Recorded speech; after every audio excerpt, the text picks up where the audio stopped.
함께 보실 하나님의 말씀은 사도행전 27장 1절과 2절의 말씀입니다.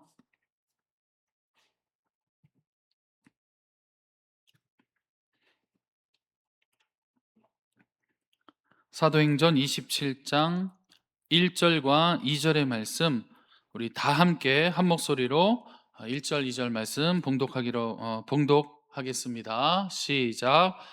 우리가 배를 타고 이달리아에 가기로 작정되매 바울과 다른 죄수 몇 사람을 아구스도 대의 백부장 율리오란 사람에게 맡기니 아시아 해변 각처로 가려 하는 아드라무테노 배에 우리가 올라 항해할세. 마게도냐의 데살로니가 사람 아리스다고도 함께 하니라. 아멘. 할렐루야. 사모하는 심령으로 예배 자리에 오신 여러분들, 또 예배를 이루시는 여러분들을 주의 이름으로 환영하고 축복합니다. 아멘. 이제 가이사랴 감옥에서 2년을 보낸 바울이 이제 로마로 드디어 출발을 합니다. 아마 바울이 이런 방법으로 내가 로마에 가리라 이렇게 생각하지는 못했겠지만, 그럼에도 지금 복음을 들고 로마로 향하는 바울의 그 마음이 굉장히 많이 벅찰 줄 예상을 해봅니다. 당시에는 세상의 중심이 로마인 줄 알고 살던 시대입니다. 그래서 바울의 지난 27년간의 사역을 살펴보면 로마를 중심으로 동편 지역에서 계속해서 이루어졌던 선교의 사역이었습니다. 그리고 오늘은 드디어 그 세계의 중심을 이루고 있는 듯한 그 로마를 향해서, 또 로마가 끝이 아니라 로마를 거쳐서 이제는 반대편이죠. 로마의 서편을 향해서 그 복음을 들고 가는 사역을 기대하면서 바울이 배에 오르게 됩니다.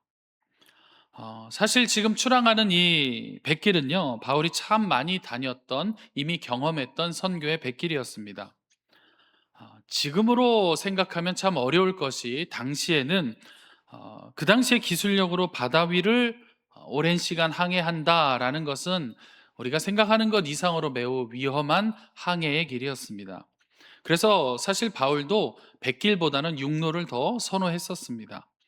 그래서 그 당시 사람들은요, 각자 믿는 신들이 허락할 때에, 아니면 바다를 주관하는 바다의 신이 보호할 때에 보호를 해 주어야만 안전하게 항해를 할 수 있다, 이렇게 믿던 시대였습니다. 만약에 이런 환경이라면 자연스럽게 드는 생각이 있겠죠. 조금 더 안전하고 좋은 배를 탈 수 있으면 좋겠다, 이런 생각. 또 한편으로는 더 좋은 선원들과 같이 구성원을 이룰 수 있는 배에 타고 싶다 하는 마음이 드는 것은 아마도 자연스러운 일일 것입니다. 이런 얘기 들어보셨죠? 자, 이제 우리는 한 배를 탔어. 이런 얘기 많이 들어보셨죠? 한 배를 탔다는 것, 한 배를 탄다는 것. 한편으로는요, 운명 공동체를 우리가 이뤘다, 이렇게 생각할 수 있습니다. 그래서 그 배에서 같이 자고, 같이 먹고, 또 같이 씻고, 또 때로는 같이 울기도 하고, 때로는 같이 웃기도 하면서, 그러면서 아주 위험하고 긴 여정을 함께 이겨내야 하는 여정입니다. 그 공동체 가운데 누군가가 너무 좀 잘하려고 하다 보면 오히려 실수가 있을 수도 있고, 또 누군가가 자신의 역할을 미루게 되면 그 일만큼 고스란히 다른 사람에게는 또 부담이 될 수 있는 겁니다. 그래서 한 배를 탄다는 것, 마치 가족 공동체에 비유하기도 하고요. 또 교회 공동체와도 같은 비유를 우리가 흔히 하고는 합니다. 그러한 공동체를 이룬 백길의 여정을 이제 바울이 시작을 하는 것이죠. 아쉽게도 오늘 바울이 타는 배는요, 좋은 어떤 여객선이 아닙니다. 당시의 상품들을 싣고 나르고 판매하고 하는 돈을 버는 무역 상선입니다. 그래서 지금 탄 이 뱃길로, 정해진 뱃길로 날씨가 허락이 되고 아주 좋은 날씨가 되면 로마까지 가는 시간이 약 5주 정도 소요되는 그런 일정을 떠납니다. 그래서 지금 바울이 떠나는 시기가 성경적으로 봤을 땐 가을입니다. 그래서 가을에 이 배가 출발을 하면 원래 계획대로라면 겨울이 시작이 되기 전에 로마에 도착하는 계획을 품고 시작을 했지만 27장 내용 전체를 살펴보면 안타깝게도 죽을 고비를 겨우 넘기고 나서야 그 다음에 봄에 로마에 도착을 하게 됩니다. 그래서 이 겨울에 부는 바람을 당시의 기술력으로 이겨낼 수가 없다 보니까 9월 중순부터는 배를 출항하는 일이 거의 없었고요. 특히 11월이 되면 다음 해 3월까지는 좀 강제적으로 모든 배를 운항을 중지시키던 그런 시절이었습니다. 그런데 27장을 보면 지금 딱 그 시기에 맞물려서 바울이 탄 배가 지중해 한가운데서 태풍을 만나게 되는 것이죠. 이때 하나님께서 그의 사자들을 보내서 소망을 가질 수 없는 그 상황 가운데서도 두려워하지 말라. 내가 너를 로마로 보낼 것이다. 뭐 너뿐만 아니라 너와 한 배를 탄 모든 사람들도 다 구원하리라 하는 약속으로 붙들어 주십니다. 당시에는요, 바닷길에 있을 때는 해가 보이고 달이 보이고 또 별들이 보여야 내가 지금 어느 지점에 와 있구나 이거를 알 수 있는데 27장의 말씀을 보면 뭐 해와 별들이 보이지 않는 그런 아무것도 보이지 않는 태풍 가운데에 또 2주 동안이나 아무것도 먹지도 못하는 그런 암담한 현실 속에서 하나님이 바울을 통해서 내가 너희를 구원하리라 하는 약속을 이루십니다. 제가 이 말씀을 묵상하면서 말씀을 그대로 받아들이지 말고 나도 질문을 좀 해보자. 과연 그 배에 탄 사람들이 아니면 그 배가 뭐 무슨 하나님 보시기에 참 잘하였도다 하는 행위가 있어서 그 배를 또 바울을 구원하시기로 작정하셨을까? 무엇이 그들로 구원의 은혜를 입도록 하셨을까? 사실 질문 자체가 모순인 줄은 압니다. 은혜라는 것이 어떤 자격을 갖추었을 때 받는 것이 아니지만 그럼에도 오늘 27장 전체를 제가 묵상하면서 하나님께서 이들을 살리신 어떤 이유를 한번 찾아볼까? 무엇이 있을까 찾아보니 제가 두 가지를 좀 발견할 수 있었습니다. 오늘은 그 중에 첫 번째 해당되는 말씀을 저와 함께 살펴보시고 또 다음 시간에는 또 두 번째 해당되는 말씀을 같이 살펴보도록 하겠습니다.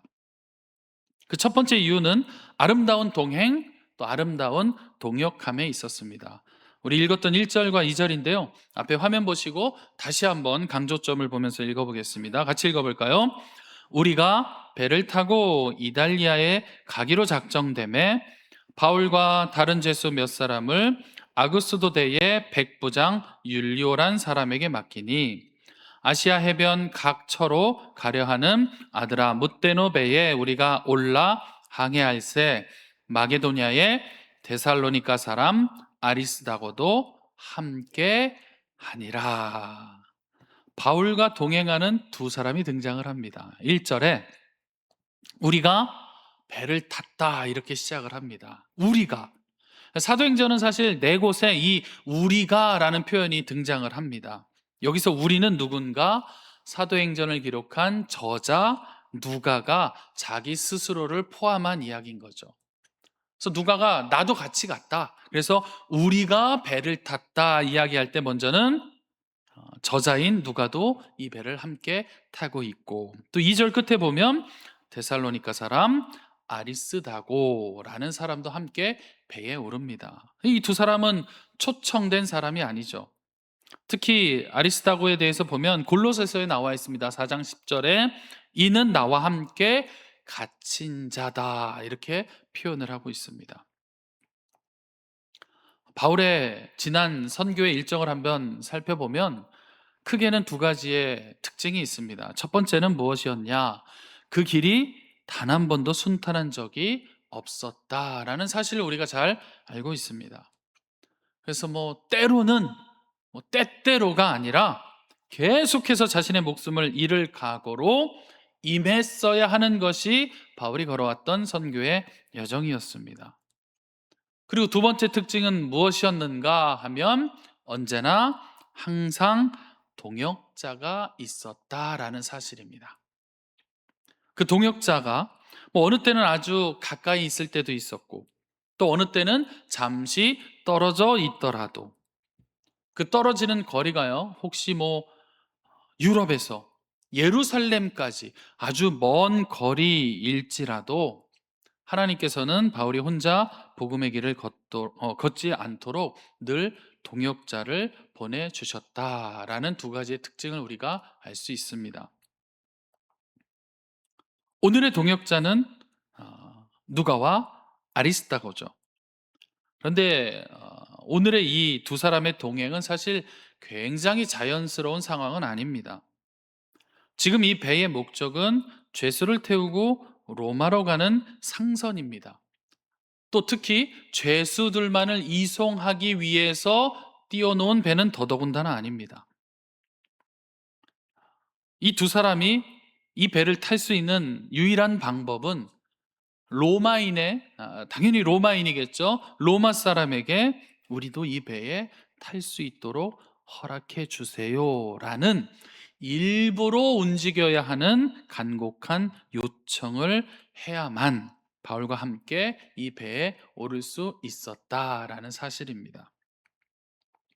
만약에 바울이 죄수다라고 이미 한 번에 판결이 났다라고 하면 어려울 수도 있었지만 감사하게도 아직은 바울은 죄인이 맞다라는 판명된 신분이 아니기 때문에 비교적 로마에서는 바울에게 로마 시민권자이기 때문에 좀 호의를 베풀다 보니 감사하게도 이 두 사람이 그 배에 함께 오를 수 있는 상황이었습니다.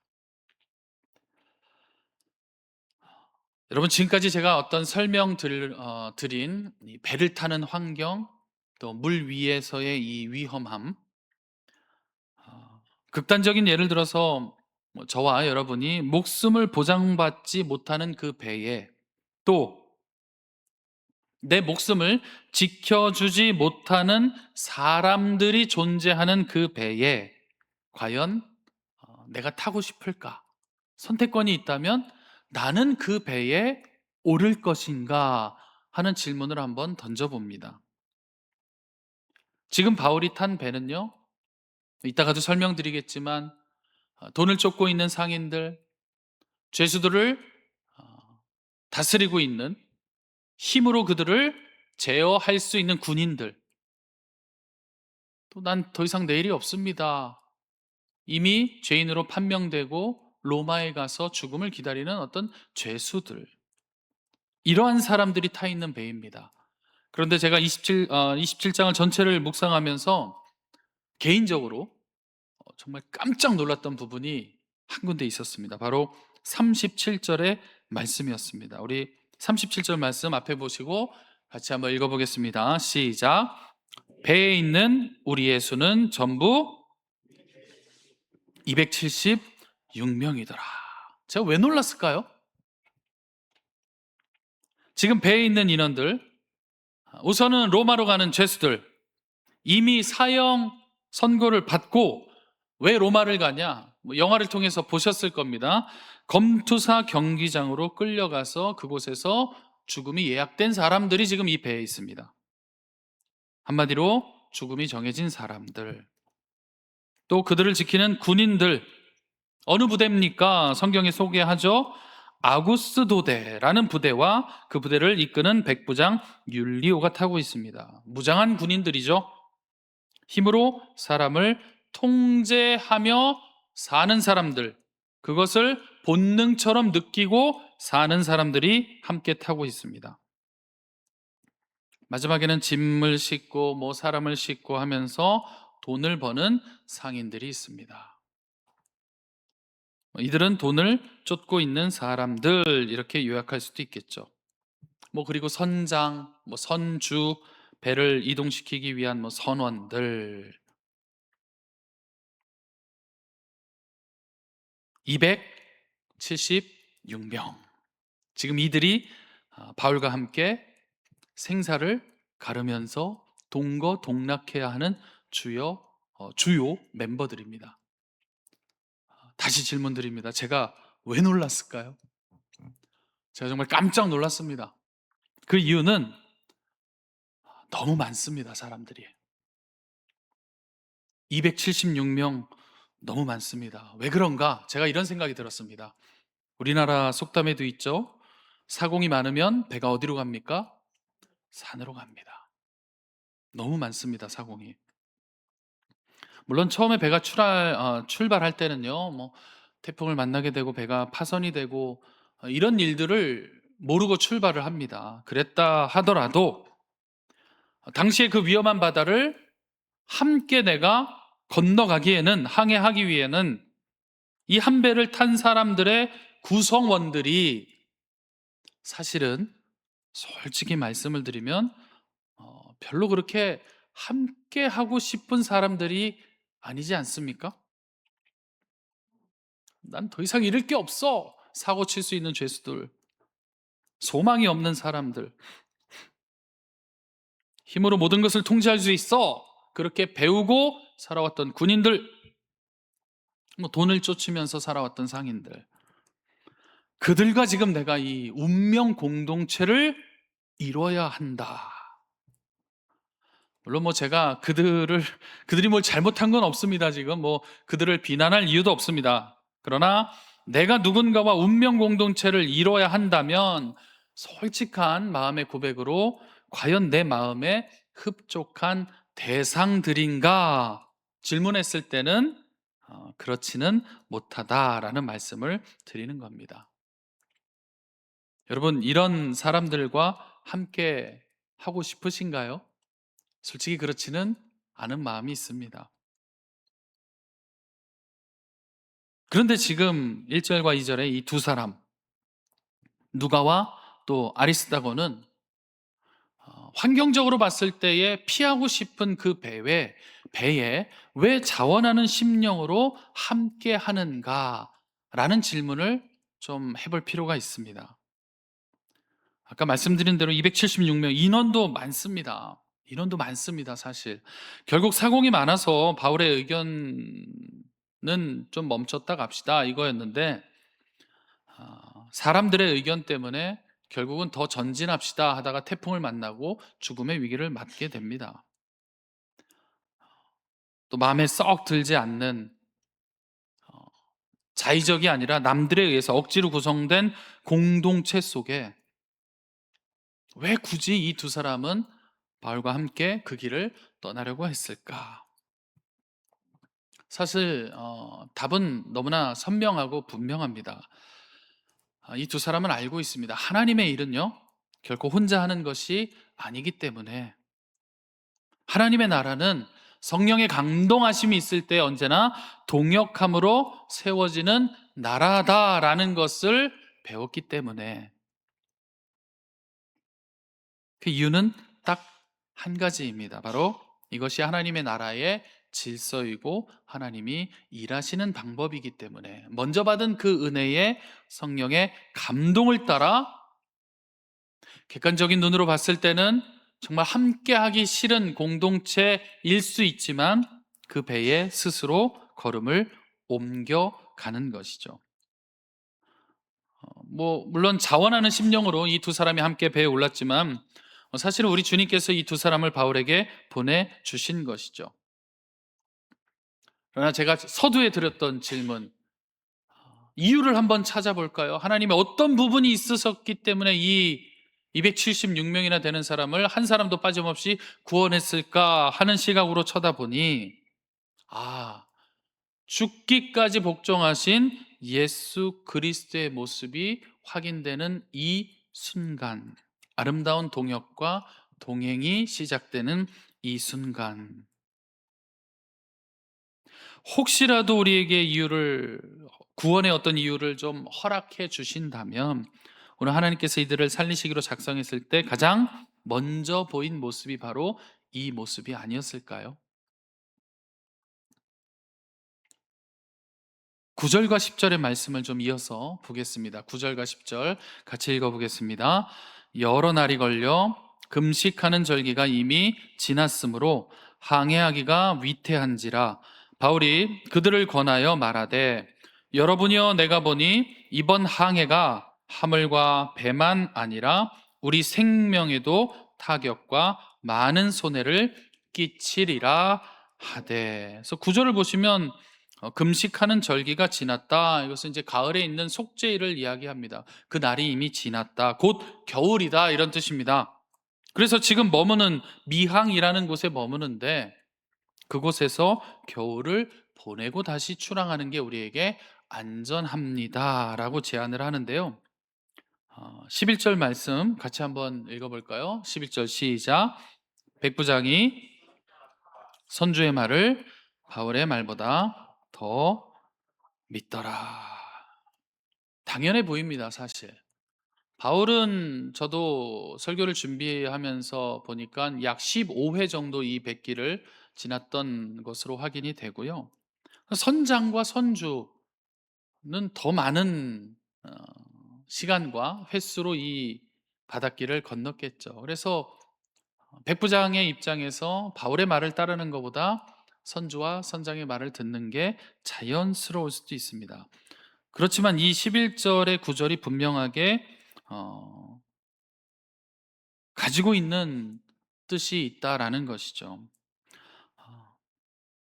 바울이 멈추자 했는데 리더인 백부장이 선장과 성주랑 또 의논해서 계속해서 갑시다라고 말을 하게 되고 그 결정을 따르는 순간이 사실은 태풍을 만나게 되는 어떤 최악의 수를 결정하는 장면이 되는 것이죠.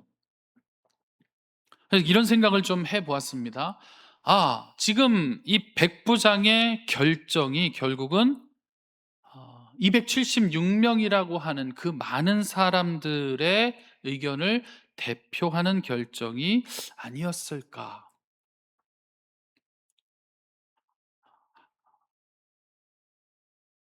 사공이 많으면 배가 어디로 간다고요? 산으로 가죠. 혹시 산으로 가는 결정이 아니었을까? 바울은 하나님의 사람이기 때문에 모두가 그 말에 순종해야 된다? 우리가 벌써 어색함이 느껴지죠? 그러나 우리가 좀 영적인 눈으로 이 구절을 봤을 때에 교회된 우리가 어떤 끊임없이 매일매일 하나님의 말씀을 묵상하고 또 기도하면서 그러다 보니 오늘 본문처럼 하나님도 바울의 권면을 통해서 이 배가 미항에서 겨울을 나기를 바라시는 그 마음을 드러내셨지만 분명 관점의 차이가 있습니다. 계속해서 하나님과 그 마음을 연결시켰던 사람을 통해서 하나님께서 그 배를 멈추려고 하는 그 순간, 그래서 어떠한 결정을 할 때에 과연 이 결정이 어디로부터 오는 것인지, 하늘로부터 연결되어 있는 결정인지 아니면 내가 수집하고 내가 분석하고 내 경험을 최대한 살리면 내 목숨은 내가 충분히 지킬 수 있어 라는 어떤 교만이라고 해석할 수 있겠죠. 그러한 교만으로부터 온 안내인지, 그래서 우리가 영의 사람으로서 그 분별력을 잃게 되면 우리도 역시 그 길이 사망의 길인지도 모르고 오히려 더 좋게 여기면서 우리도 걸어갈 수 있음을 이 말씀에서 우리에게 외치고 계시는 것은 아닌지. 미항이라는 곳은 좀 작은 곳입니다. 겨울을 좀 풍족하게 나기는 어렵고, 선주와 선장이 얘기한 다음 항구로 갑시다 했을 땐 거긴 좀 넉넉하니 조금만 좀 가봅시다 라고 이야기한 것이 너무나 자연스러워 보이지만 과연 그 결정이 어디로부터 왔는지, 제가 놀란 부분도 그거였습니다. 배에 사람이 너무 많구나. 너무 많구나. 이 운명의 공동체에 과연 매일매일이 하나님과 말씀으로 연결되어서 함께 그 생과 사의 길을 걸어가는 사람들이 이미 아니라고 나와 있는데 그 수가 너무 많구나. 그래서 제가 놀란 겁니다. 한 배를 타고 운명 공동체를 이루는, 어찌 보면 우리의 가정도 포함될 수 있고, 또 오늘 말씀은 교회 공동체에 더 가깝지 않은가, 이런 생각을 제가 또 해보았습니다. 우리도 한 배를 탄 운명의 공동체인 것이죠. 그래서 죽어도 같이 죽고 살아도 같이 살아야 되는, 어쩔 수 없습니다. 이미 출항된 개성호를 우리는 이미 다 타고 있습니다. 한편에서는요, 초청되지도 않았는데 이 배에, 생명을 살리는 배에 우리도 함께 가겠습니다 하면서 스스로 올라탄 두 명의 사람이 있고요. 또 다른 한편에서는요, 이 배를 사망의 길인지도 모르고 그 배의 키를 바꾸려 하는 사람들도 있습니다. 또 여러 가지 다각면으로 봐도 생명의 길로 갈 수 있는 데에 도움을 주지 못할 것 같은, 물론 이제 숫자를 다 포함하긴 했지만 그 276명이라는 어마어마한 사람들도 같이 타고 있습니다. 제가 하나의 예화를 준비했는데 과연 성도님들이 동감이 되실까, 이런 마음으로 고민한 예화가 있는데 준비했으니 한번 해보겠습니다. 어, 너무 그 액면 그대로 받아들이시면 안 됩니다. 제가 그렇게 표현하는 것뿐입니다. 제가 이렇게 사전에 다 준비를 하고 이야기합니다. 제가 교회 사역 중에 제일 싫어하는 게 있습니다. 뭐냐면요, 전교인 수련회를 제가 너무 싫어합니다. 제 본교회에서 제 기억으로 한 두 번인가 세 번 정도 갔던 기억이 있습니다. 한참 때, 20대부터 30대 중반까지 어른들만 한 400명 전후로 갔던 것 같습니다. 아이들 포함하고 이러면 숫자가 굉장히 많죠. 왜 싫어했겠습니까? 일이 너무 많습니다. 정말 너무 힘들었습니다. 한참 일을 해야 되는 나이고, 저는 그렇게 일을 하는 걸 즐거워했던 터라 정말 힘들었습니다. 한 번은 전교인 수련회를 가기로 한 그 장소에 음향이 너무 안 좋으니까 교회에 있는 걸 다 떼갔습니다. 전날 청년들하고 설치하고 마이크를 테스트하고 하나하나 다 이렇게 선도 깔고, 밤이 꼴딱 새는지도 모르고 그렇게 일을 하고, 아침에 얘들아 좀 자자 했는데 선발대가 도착을 해서 하루를 꼬박 새고 그렇게 시작을 했습니다. 뒤에서 열심히 일하는 사람들은 또 일이 많은 거 아시죠? 그땐 집사였습니다. 정영기 집사, BBQ 해야 되니까 빨리 초벌 구이해. 그래서 또 청년들을 다 데리고 뻥을 조금 보태서 한 1000명 되는 그 고기를 또 구워야 됩니다. 그 태양볕에 막 얼굴이 있고. 아, 그래서 제가 276명 이러면 겁이 납니다. 그런데 무엇이 힘든가? 누군가 이렇게 말을 흘리시는 분이 계시는 거죠. 고기 이렇게 다 태우면 어떻게, 이제 마음이 확 무너집니다. 이게 소리가 왜 이렇게 시끄러운 거야? 마음이 막 확 무너집니다. 그리고 2년 있다 또 간다고 합니다. 이제 정교인 수련회를. 그러면 이제 벌써 이렇게 걱정입니다. 그렇게 두 번, 세 번을 다녀오고 30대 중반에 첫 사역지를 나갔는데, 또 그 해에 전교인 수련회를 가는 해, 또 해야죠. 또 합니다. 그래도 집사일 때는 이렇게 좀 사랑도 받고 열심히 해서 고마워 이랬는데, 전도사가 되고 나니까 이게 기준이 정확하더라고요. 그래서 더 많이 혼났습니다. 위로도 많이 받았지만. 배를 탔는데 276명이 있다. 어떠한 결정을, 지금 생과 사를 오고 가는 결정에 있어서, 아니면 또 어떠한 일들에 있어서 크고 많은, 얼마나 많은 이야기들이 있을까? 과연 이 공동체와 함께 하고 싶은 마음이 바울은 선택하지 않은 거지만 그 마음 가운데에 있었을까? 또 동시에 한편에서는 그러한 상황일지라도 함께 가야 한다 하고 오른 이 두 사람은 어떤 은혜가 있었기에 더 동행할 수 있었을까? 사실은 이제 궁극적으로는요, 다음번의 말씀입니다. 276명의 모든 사람을 하나님께서 구원하시겠다 하고 약속을 합니다. 거기까지는 다음 시간에 이어가고, 오늘의 말씀만 집중해 봤을 때에 이 말씀이 오늘 우리 자신을 좀 비춰 볼 수 있는 거울이 되는 은혜가 필요합니다. 한 배에 오른 공동체의 일원으로 나는 어떤 감사로 자원하면서 죽기까지 복종하신 예수 그리스도의 향기로 배에 오를 것인가? 아니면 그 많은 사공 중에 한 사람이 되어서 때로는 나에게 주신 그 영향력을 이용해서 모두를 강풍이 몰아치는 죽음의 길로 인도할 사람의 모습으로 나도 이 배에 오를 것인가? 질문을 드리는 것 같지만 사실은 우리는 모두 전자의 선택을 입은 성도들입니다. 최근에 제가 몇몇 교제하는 목사님들하고 통화를 하면서 하나님 이 말씀을 왜 말하게 하실까 했던 말씀이 있는데요. 제가 한번 준비해 봤습니다. 앞에 보시고 같이 한번 읽어보겠습니다. 데살로니가전서 5장 16절부터 22절 말씀인데 제가 중간에 좀 가로를 삽입했습니다. 읽어보겠습니다. 항상 기뻐하라, 쉬지 말고 기도하라, 범사에 감사하라. 이것이 그리스도 예수 안에서 너희를 향하신 하나님의 뜻이니라. 이것을 이루기 위해 성령을 소멸하지 말며 예언 즉 성경의 말씀을 멸시하지 말고 범사에 헤아려 좋은 것을 취하고 악은 어떤 모양이라도 버리라. 아멘. 뭐 전화로 또 카톡으로 이렇게 교제한 뭐 목사님들도 마찬가지고 또 우리 성도님들도 마찬가지고 유난히 이렇게 요즘에 이야기를 하다 보면 마음이 어렵고 또 몸이 힘드신 분들이 많이 계시는 것 같습니다.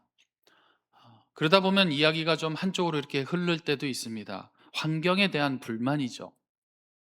오늘 말씀으로 대입을 하면 우리가 탄 배가 마음에 들지 않을 수도 있다라는 것입니다. 그러고 보면 사실 과연 내 마음에 쏙 드는 배가 존재할 것인가? 없다고 봐야 하는 것이 맞습니다. 그런데 사람의 시선으로 보니까 이 배가 마음에 들지 않는 배로 보일 뿐입니다. 하늘의 시선과 우리가 하늘의 성품으로 다시 한번 바라보면 우리가 있어야 할 가장 아름다운 동행의 자리가 바로 오늘 바울이 탄, 또 누가와 아리스다고가 함께 탄 그 배일 줄을 믿습니다. 읽었던 데살로니가 전서 말씀처럼 그리스도 예수 안에서 우리를 향하신 하나님의 그 뜻을 그대로 우리도 행하기 위해서 저와 여러분들이 모두가 주신 그 성령을 소멸하지 말고 또 하루하루 주시는 그 은혜의 말씀을 멸시하지 말고 좋은 것으로 취하고 어떤 모양이라도 악을 덜어내고, 그래서 하나님께서 우리 가운데에 우리를 이 땅 가운데 보내신 그 아름다운 목적이 주님이 걸어가신 그 길 위에 우리도 아름다운 동행으로 아름다운 동역자로 그 배를 함께 탄 자로 걸으시기를 바라는, 또 그것을 깨닫는 은혜가 오늘 이 말씀을 통해서 저와 여러분들에게 새로운 도전이 되시기를, 또 은혜 가운데에 가득가득 넘쳐나시기를 주님의 이름으로 축복합니다.